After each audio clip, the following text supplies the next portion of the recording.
And so it's time for our sermon. So I'm happy to introduce you to my minister, Reverend Melissa Moore Nobles.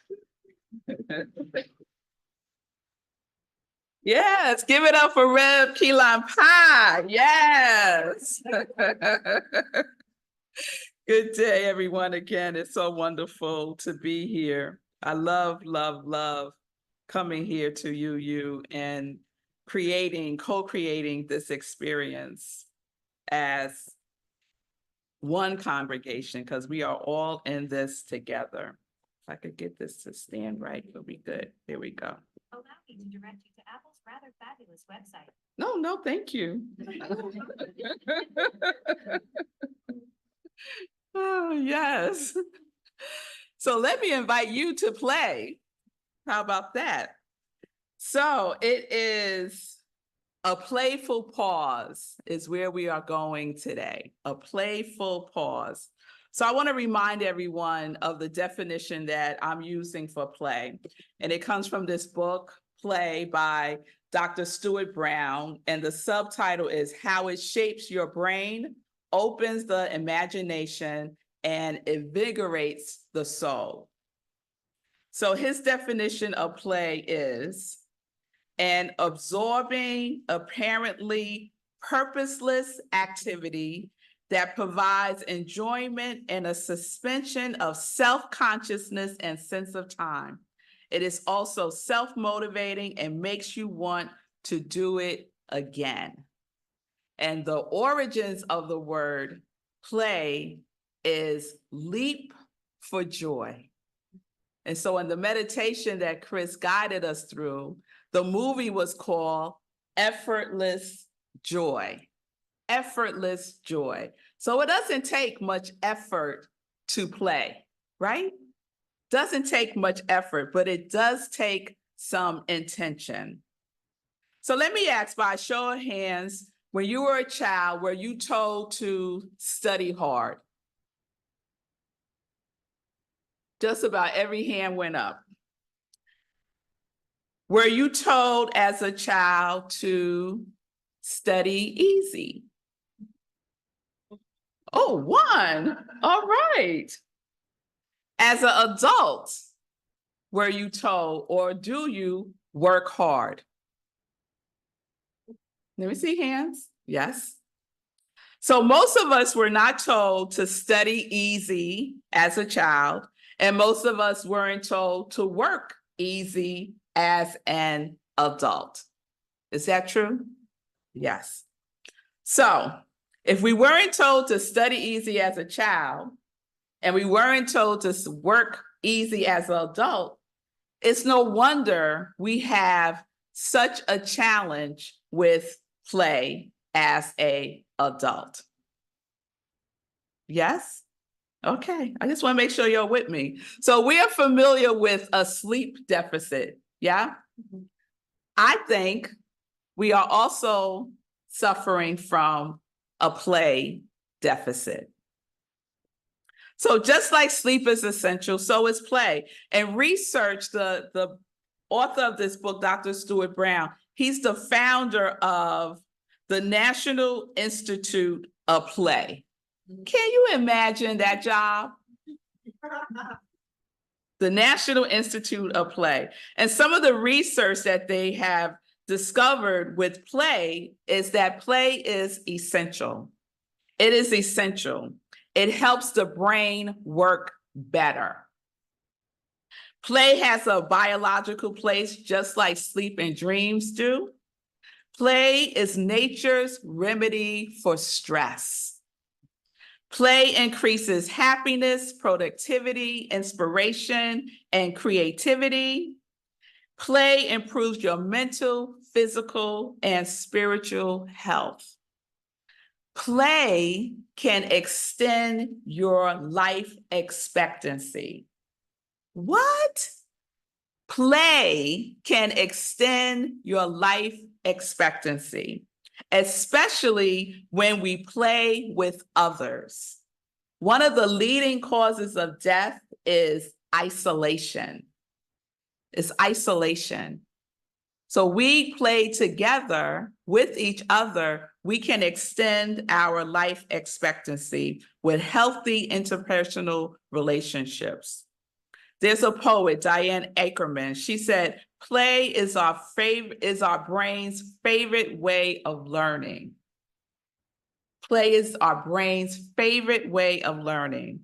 An Irish playwright, George Bernard Shaw, said, we don't stop playing because we get old. We get old because we stop playing. So children are a great example of play. They don't worry about what it looks like. They don't worry about who's going to say something about them playing. They just go for it. They're totally not self-conscious about it. One of the things that I love to do is to watch my cat, Davy, play. Oh my goodness. He goes all the way in with playing, right? And so it's just a perfect example for us to watch children, to watch animals and see how they play and join them in the play. So when was the last time that you took a playful pause? When was the last time? Is it recent? Oh yeah, Carl, yes, I see a hand in the back. Okay, a couple recent ones. What I love is that we say we're going to take a break from work, right? And what we really do is we take a break from work to do other work. Right? That's not play. And that's not a playful pause. So play is a spiritual practice. It is an act of freedom. It is an act of releasing. It is an act of joy. It is an opportunity for us to pause and literally leap for joy. If you jump up, you're going to feel good. Y'all don't believe me, do you? Just try it. I'm not going to make you do it, Joan. Joan knows me. Joan knows me. I'm going to spare y'all today. So play and prayer have one letter difference, right? P-R-A-Y, P-L-A-Y. So in my mind, they're closely related. They're interchangeable.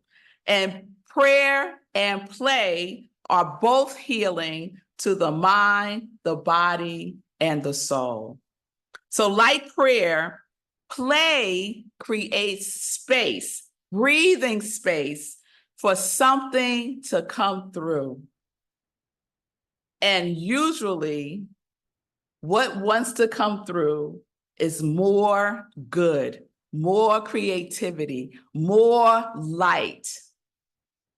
So when we create and give ourselves the permission to take a playful pause, you will be surprised by what comes through. Oftentimes I'm working on something, I might be thinking about a sermon, and I'm all in my head about it, and I'll say, let me go for my walk.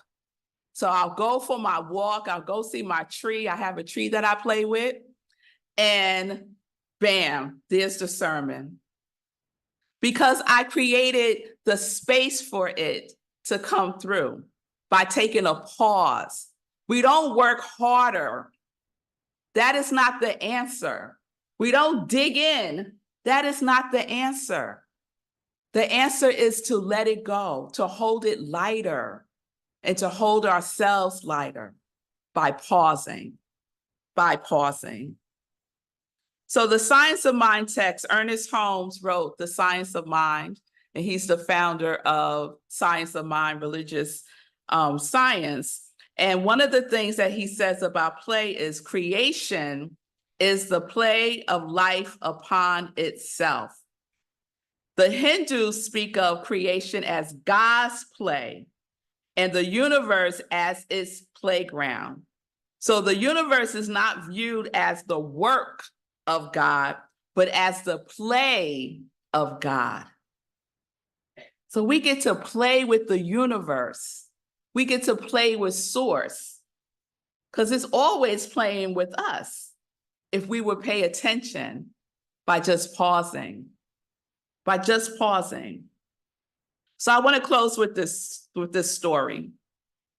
There's a Hasidic tale about a famous rabbi who was on his way to teach at a village that was very interested in his ideas. This was going to be a huge event, and people were pondering about the questions they were going to ask this very wise man. The rabbi finally arrives, and after the initial welcome, he was taken into a large room where people gathered to ask their questions. There was tremendous anticipation and excitement all around. The rabbi walked silently around the room and then began to hum a Hasidic tune. Before long, everyone started humming along with his soft voice. As people became comfortable with the song, the rabbi started to dance. I think he was dancing like this.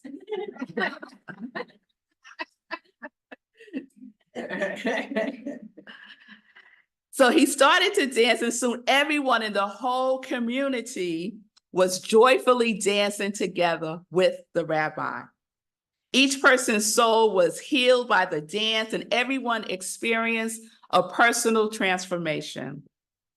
Later in the night, the rabbi gradually slowed the dance and eventually brought it to a stop. He looked into everyone's eyes and said gently, "I trust that I have answered all of your questions." So that's what we get to do. We get to dance. We get to sing. We get to play. We get to play. So sometime this month, I invite you to take a playful pause, preferably with someone else. Have a play date. And so at Rockland CSL, we had a play date last Sunday at Cheryl's home, and we had a good time. Thank you so very much. The next time you feel stuck, what are you going to do? Let me hear it.